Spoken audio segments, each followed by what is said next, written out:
Hello, everybody. We are back. It is the Canadian Bowler Show. I am Michael Patuli, joined by my fabulous co-host Daryl Fitzgerald. How are you doing, Daryl?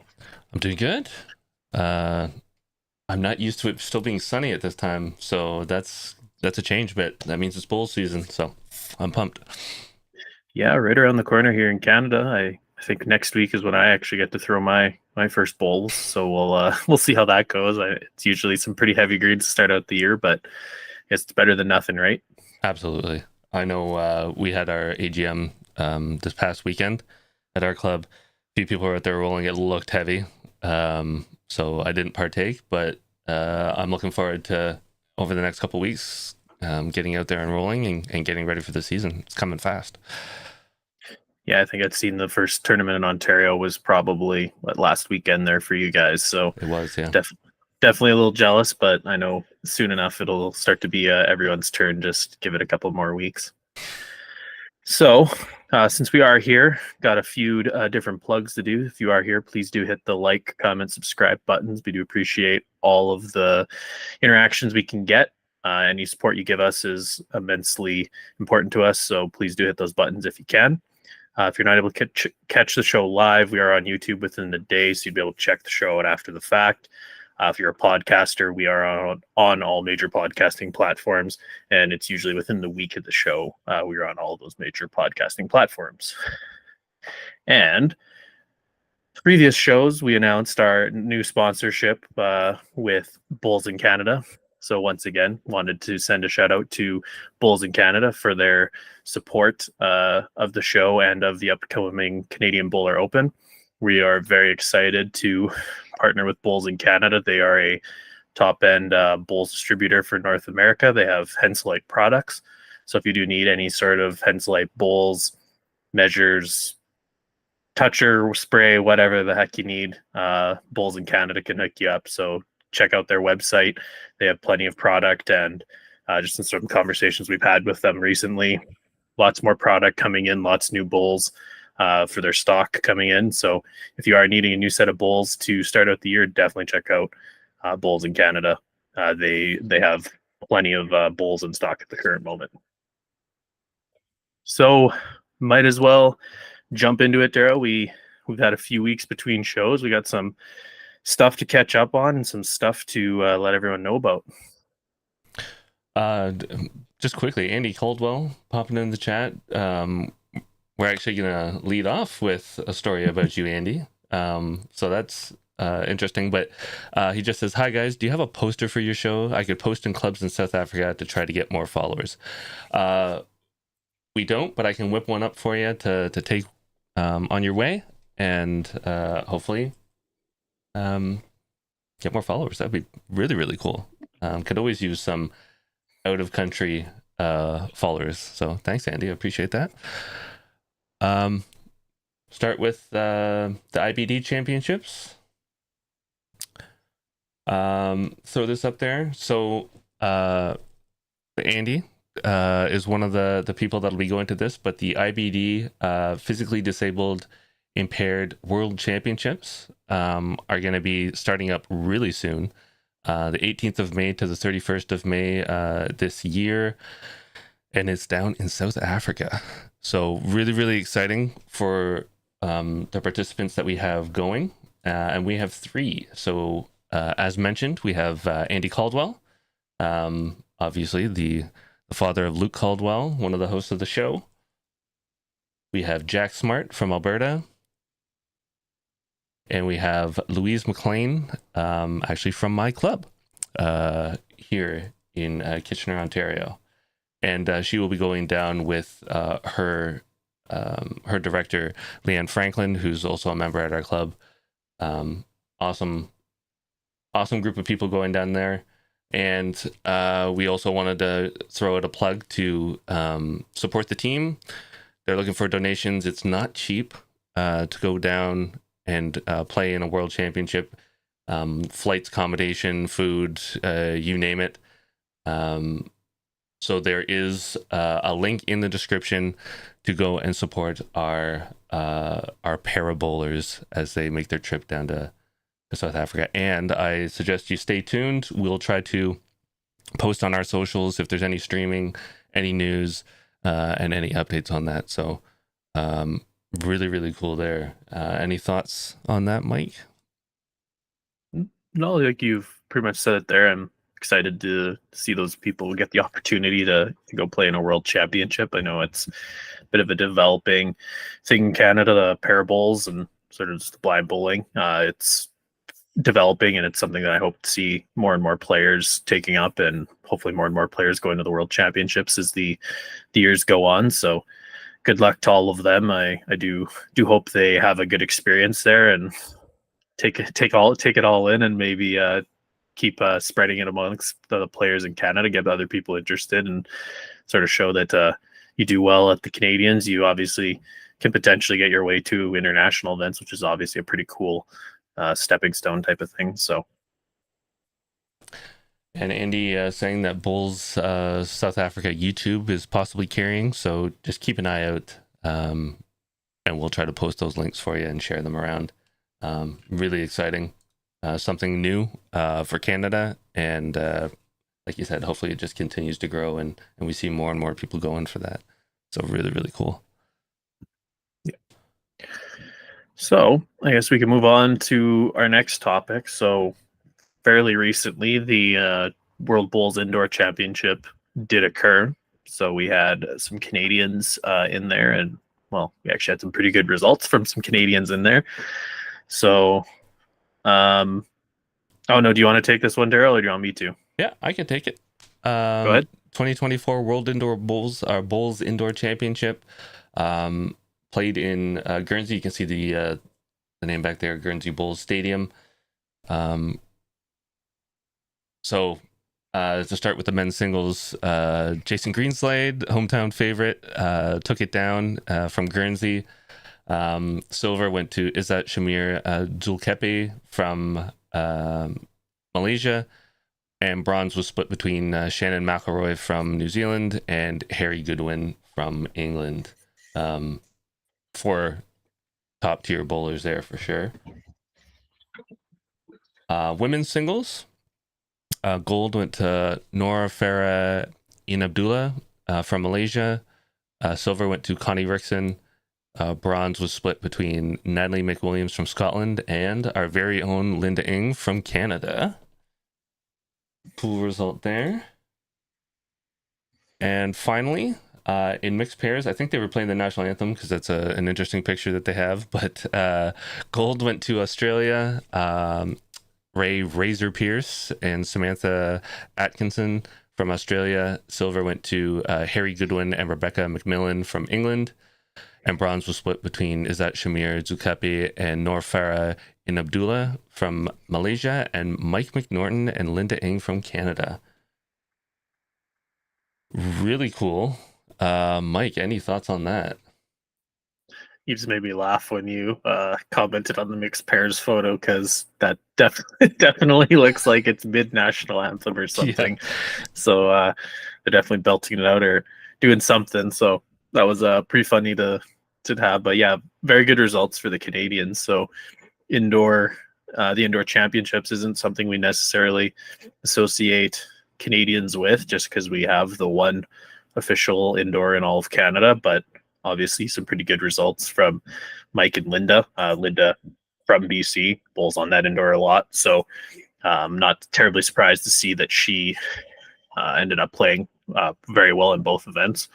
And obviously Mike had pretty decent results in his singles too. Like he was, I think, essentially 500 in his event, and he had Harry in his section, and Harry and both Jason and Harry have been on the WBT events over the last year or so, and I think Harry was the U25 champion as well. So very much very good field, and as you said, sort of all those medalists on the men's side were very elite players. So good showing out of the crew. Both of them newly appointed to the national team, so obviously pretty important to them to go out there, place well, and sort of show everyone that they definitely deserve to be there, and that they're top-notch bowlers that deserve that spot on the national team.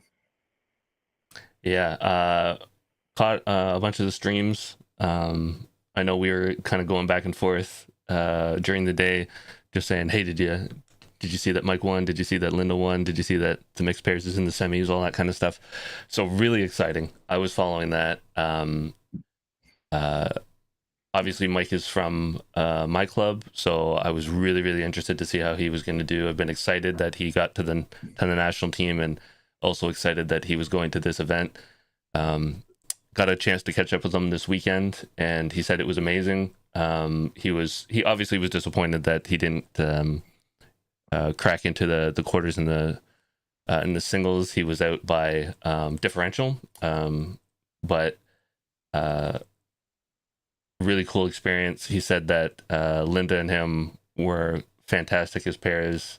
He really enjoyed playing with her, and obviously the results showed just how much their chemistry meant as far as playing in Linda. It was phenomenal to watch. She had some awesome games, good results. Obviously, she's there for a reason, and I wouldn't be surprised to see her back there again. She seems to be just getting better and better on the indoor carpet and playing well. My other takeaway from this is it was good to see some countries that you don't necessarily see at the top. Obviously, Jason Greenslade is a known commodity. He's from the WBT. He's been a champion before, but it's really cool to see Guernsey throw up a big W on their home soil. So that's really cool. I know Noor Farah from Malaysia, gold. It was her first event. Nailing a gold from Malaysia is pretty cool on your maiden voyage out there. Connie Rickson has been making some waves as part of the Malta team. Obviously, she plays out of Australia, so gets a lot of practice down there. But cool to see Malta throw up another result as well. Any other thoughts, Mike? Like I just genuinely enjoyed the coverage that they had. So World Bowls, I think you and I have kind of harped on it in the past that the lack of coverage for some of the World Bowls events was appalling, and they've done a really good job over the last year or so to really improve and increase their ability to do that. So they had their own stream, World Bowls, but then Bowls Guernsey had their own stream as well.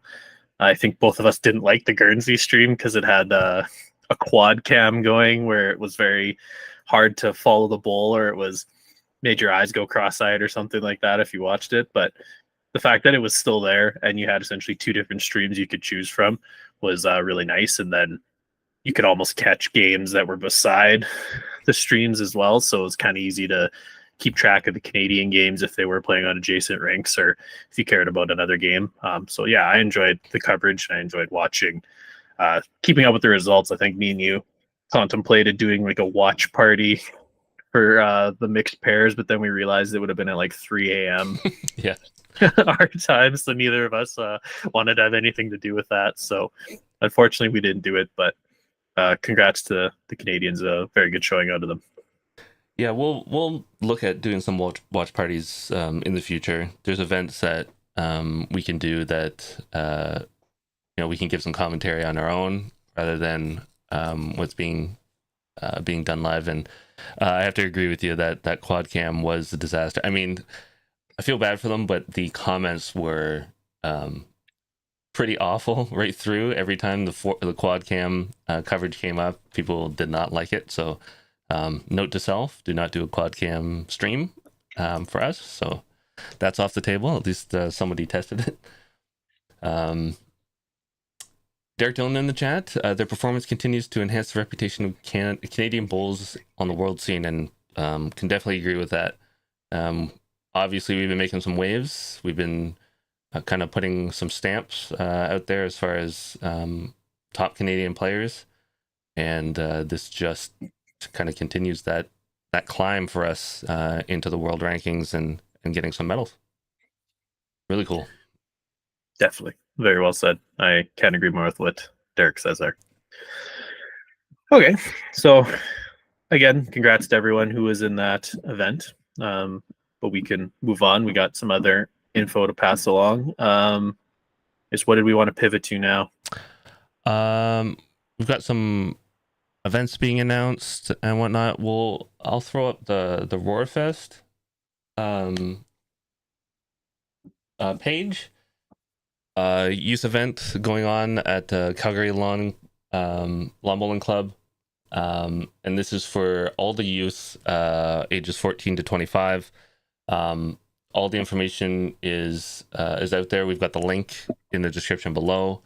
So go check that out. July 26th to 28th in Calgary.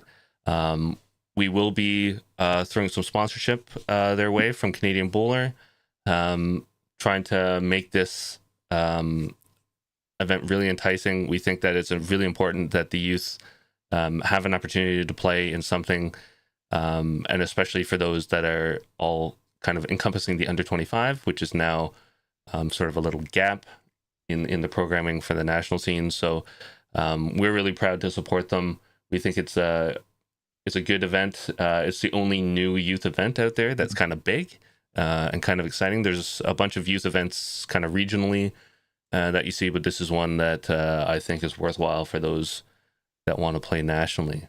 Any thoughts on that, Mike? Yeah. No, we're very excited to be a part of Roarfest in whatever way we possibly can. So as you said, we're glad to sponsor them and work with them to try and make it as great of an event as we possibly can. So if you are at all interested, or you have players in your club that you think would be essentially around that age group, that sort of 14 to 25 range, definitely send that poster or the information their way, because it's probably a great event for them to take a look at. If they're not able to maybe make it to the Canadian Championship, this is obviously going to be a very high caliber event as well. So I would highly recommend sending that information off to anyone really in your club that you think might be interested or semi-interested to put their foot forward into an event like this. And I applaud Calgary for taking it on. We kind of said during the off season when all the changes were going and whatnot that we hoped that some people would take some of those missing events and make it a big thing. So they took on the youth, which is really cool. And hopefully some other people take their lead and make some other events that can fill those gaps, like seniors and mixed and who knows what else. There's opportunity out there for some big things. So really cool. Yes, definitely. Okay. I think the other event that was announced that you wanted to talk about, Daryl, was the Multi-Nations event. Is that correct? Yeah. Kind of snuck in under the radar a little bit. There's nothing on the World Bulls site yet. And none of the other teams have announced their team, but Bulls USA did an announcement in one of their Bulls bulletins in April that a team has been selected to play in a 4 Nations challenge that'll be held in Ayr, Scotland in August. And we'll just say mid-August for now. It doesn't really say if it's early or late. This invitational tournament will see Team USA compete against teams from Canada, Scotland, and Northern Ireland. So we'll do some more updates once we know what teams are going to be going from the other countries. But right now, Team USA on the women's side, Derek Dillon saying August 25th to August 30th, so end of August is when this will take place. So that's really cool. The women's team from Bulls USA is Joanne Hedgespeth, Martha Nielsen, Dee McSparren, Joan Robbins, and Sandy Wall, with Mary Speece as an alternate and Myrna Highland as manager. And on the men's side, Bill Bro, Daniel Gorlick, Scotty Marzoni, Bob Schneider, Corey Voss, with Chris Dodd as an alternate and Ivan Highland as their manager. So really interesting. There's not a lot of information out there on it, but this is what we kind of came across. And obviously Derek's saying that it's August 25th to 30th, so confirmed. And what are your thoughts on this, Mike? Well, it's good that there's an international event occurring, because the calendar's pretty bare on the World Bowl side right now, just sort of with World Bowls and Commonwealth Games both being kind of up in the air. So it's kind of unknown at this point what's going to be going on with a lot of things. So at least there's something being planned or thrown in there. And obviously, the four nations that sort of listed there, if we're talking about Scotland and Ireland, and then Canada, USA, it's some solid Bulls nations. So it should be at least some good experience for the players that do end up going. So I'm very happy to see it. I'm interested to see what the full format is. Four nations. It's kind of hard to think it's going to be gold, silver, bronze with one country out or something like that. I don't know. It'll be cool to see when all the details are finally rolled out and all the teams for each country are rolled out. Yeah, interesting. And yeah, like you said, really good to see something international out there for people to play in. So I think, as you said, that's all we got for it right now. The other three countries haven't made announcements, so when they do make announcements, we're gonna definitely jump on that ASAP and get the info out there as quick as we can to everybody. Absolutely. PBA Canada made an announcement as well. For everybody that's looking for some really competitive bowls in the East and the West now, which is kind of neat. PBA Canada has announced their slate of events. Kicking it off, Scottish Open main event. Location will be Calgary Lawn Bowling Club, August 29th. Entry fee of $50 plus they have a $5 membership if it's the first event. So anytime you played PBA for the first time in a given year, you pay $5 as kind of your membership, and then that's covering you for the rest of the year, and you just pay the entry. East Regional Scottish Open qualifier, so that will be played at James Gardens Lawn Bowling Club, August 3rd. Entry fee is $50, and again, that $5 membership fee if you are playing for the first time. They have a little note under that one that in addition to some funds and buys in the main rounds in Calgary, so the East winner will then fly to Calgary to play in the kind of playoff between East and West. Kind of top players there. You will get an entry into the Canadian Bowler Open to play with Josh Cameron if you so wish. The Canadian Bowler Open will be played directly after the PBA event in Calgary, because the Scottish Open main event will be played on Thursday, August 29th, and we have the days immediately following at Calgary Lawn Bowling Club. So a lot of cool events going on during that time. World Singles Pairs main event, location Woodstock Lawn Bowling Club. That'll be played September 7th and 8th, and if necessary, September 9th, if they need it. Entry fee is $50, and then the $5 membership fee.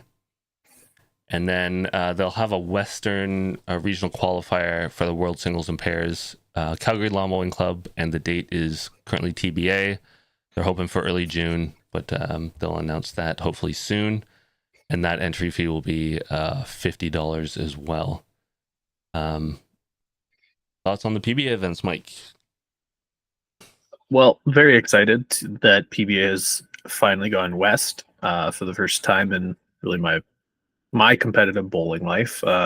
Previous to me being sort of competitive, it did have a Western component to it, but it's been mostly focused out of Ontario for quite a long time. So it's very nice to see it coming across Canada. We're pretty excited to essentially be partnering with them because they're going to be directly before us. And we feel like if you're going to be coming for the PBA events, you almost might as well play in the Canadian Bowler Open as well. So we feel like it's putting together a really good week of bowls, competitive bowls for anybody that wants to give it a go. PBA is honestly for anybody. So if you are there, you may as well play in it.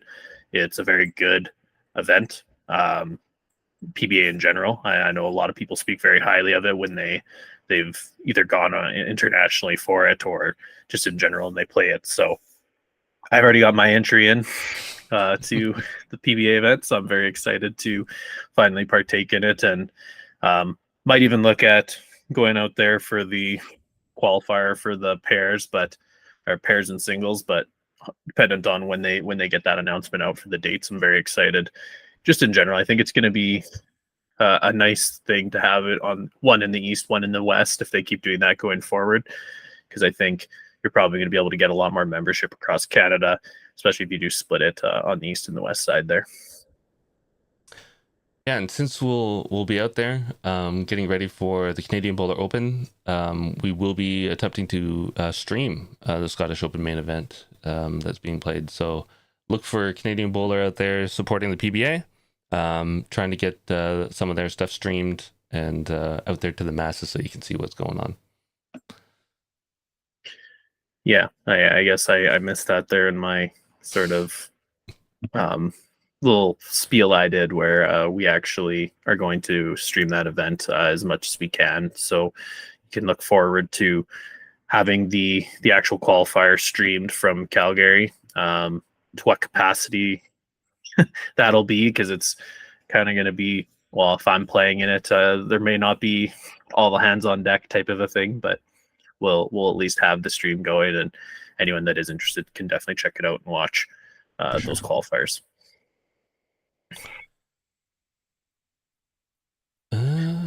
I guess if we are speaking of the Canadian Bowler Open, so the Canadian Bowler Open essentially directly after the PBA, we do have more information or new information that we can sort of share or pass along. So obviously we're still accepting entries. We did expand the tournament. I think our last show we were able to announce that we expanded the tournament. We have filled singles, correct, Daryl? Yeah. Singles is filled with a small waiting list right now. And then pairs, we still have 7 or 8 entries open correctly. So if you are interested in playing the pairs, definitely do get your entries in soon. The prize pool of the event, I think, is going to be the top or one of the top prize pools in Canada. We're very excited to bring lots of players together, and with PBA being directly before us, if you want to essentially have 4 or 5 days of very competitive bowling, there's not really a better event to go to at this point. So we're very excited for the event at this point. We have, I guess, not sure if you have graphics to flash or anything, but we have attained new sponsors for the event. So we are pretty excited to have sponsors. So the first one there is Bowls in Canada. So we do have that sponsor from Henslight. They, I believe, are going to be in attendance and selling products. So if you are needing products, you can definitely pick it up at the Canadian Bowler Open. Go ahead, Daryl. I don't have any other graphics for the other sponsors, but second sponsor is friend of the show, someone in chat, Derek Dillon. He's graciously put a sponsorship in for the CBO, supporting Canadian Bowler Open, and the Calgary Lawn Bowling Club, which is really, really cool. So thank you, Derek, for your support. And then our third sponsor, I guess previously we talked about the new feature that we had for the Canadian Bowler Open, the King of the Green and the Queen of the Green, which is going to be handed out to the top player, male and female, at the end of the event.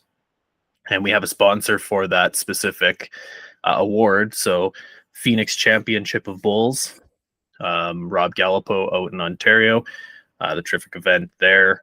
They have graciously supported us, or I guess we've graciously supported them through streaming, and they're now sponsoring our event as well to pretty much have that award is going to be sponsored by them.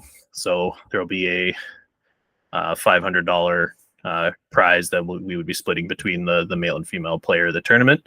So another exciting thing if you need to kind of get yourself more enticed to come to the Canadian Bowler Open. There's some more money involved with that aspect, and then the other sponsorships we do have is going to further enhance our prize pool as well. So we're very excited to have our prize pool. It's the amounts that I think that we have quoted on the website are going to be elevated even more by the support we've been getting.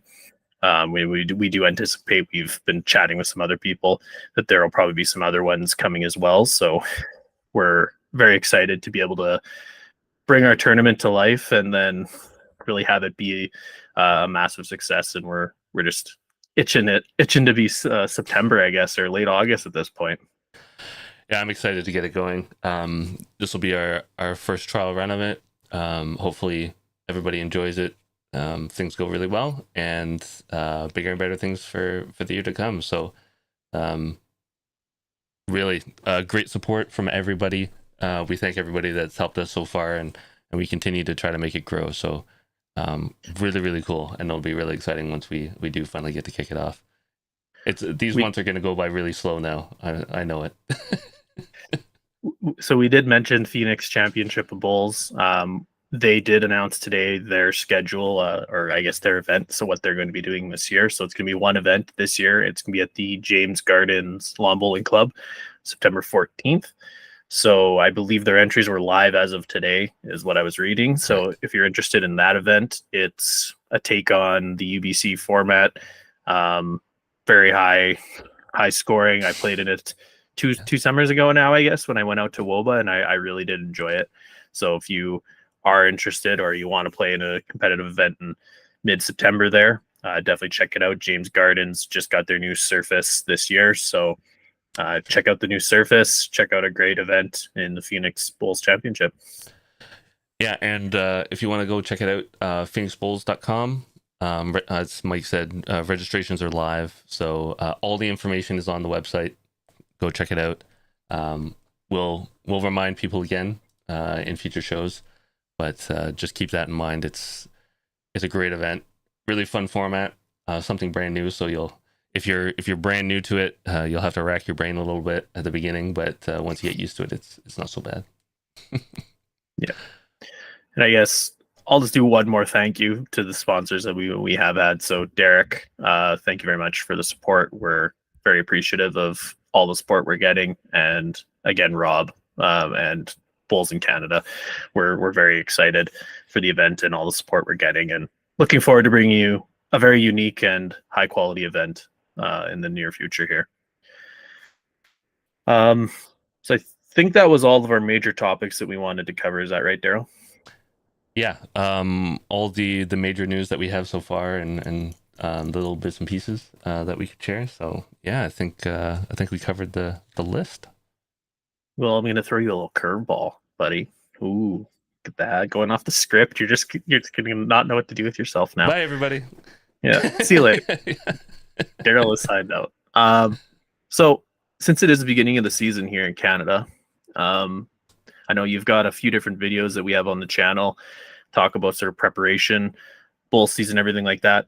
What do you see as sort of the keys to getting the season going? Because I know for me, like, the greens are pretty slow here. It's tough to usually bowl even the first 2-3 weeks of the year. So what would you say is kind of like the key being a coach? What would you sort of coach people to do, or maybe how to get their season started? Generally, I stress thinking outside the box. Don't get confined to playing a standard game, a standard length, following the rules of bowls. It's not going to help you in training. Shorten things up so you're actually feeling the bowl a little bit instead of just trying to rip it down the green. Depending on how quickly your green gets up to speed, then you start to stretch it out and you start to do that. But make sure you do alterations to any drills that you do. I always suggest just working on ironing out the kinks in the delivery and working on the draw right off the rip. Don't worry about weighted shots until you feel comfortable. Once you start to feel comfortable and you're locking things in, then start to move on to the more complex shots. We do have some videos out there about trying to get it done early on in the season, so check those out as well. And really, don't worry. Some people get out there and they're spraying bowls, they're not getting it up the green, all that kind of stuff. Don't worry. It'll all come together. Be patient, focus on what you're doing, keep that determination up, and before you know it, you'll be locking those on, no problem.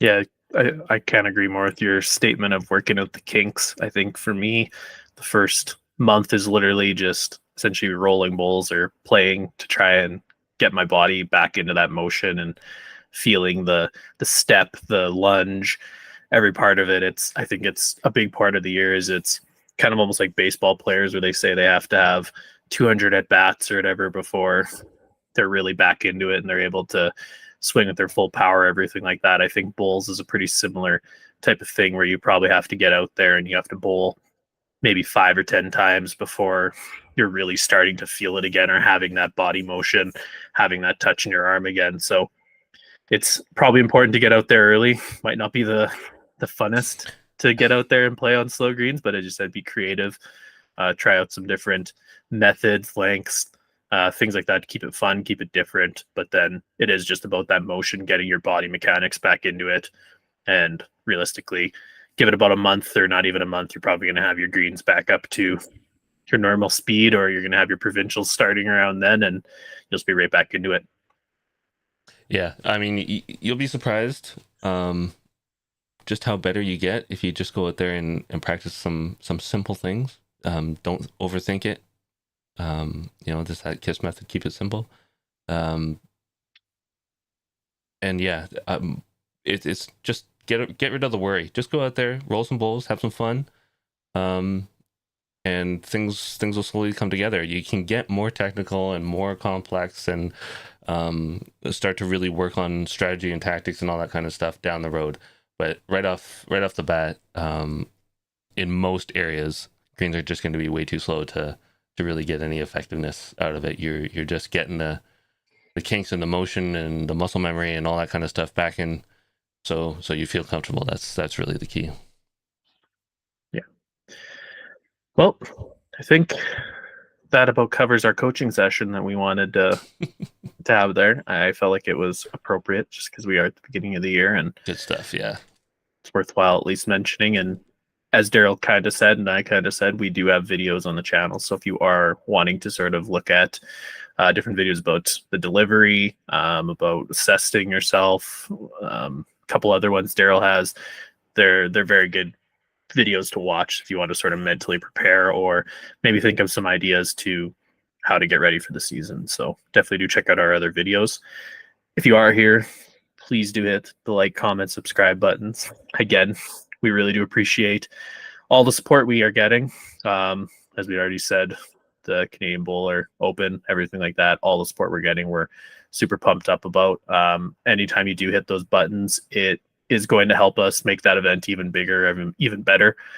Pretty much all the money that we are sort of getting here is going directly into the tournament and directly into this channel. So please do hit those buttons if you are here. We'll, I guess, one more mention of Bowls in Canada, our made primary sponsor of the show. So Bowls in Canada, if you are looking for any sort of bowls, Henslite products, definitely do check them out. They are a terrific provider for Henslite bowls in North America. So if there's nothing else, Daryl, All good, Mike. may all your bowls be touchers. See you, everyone.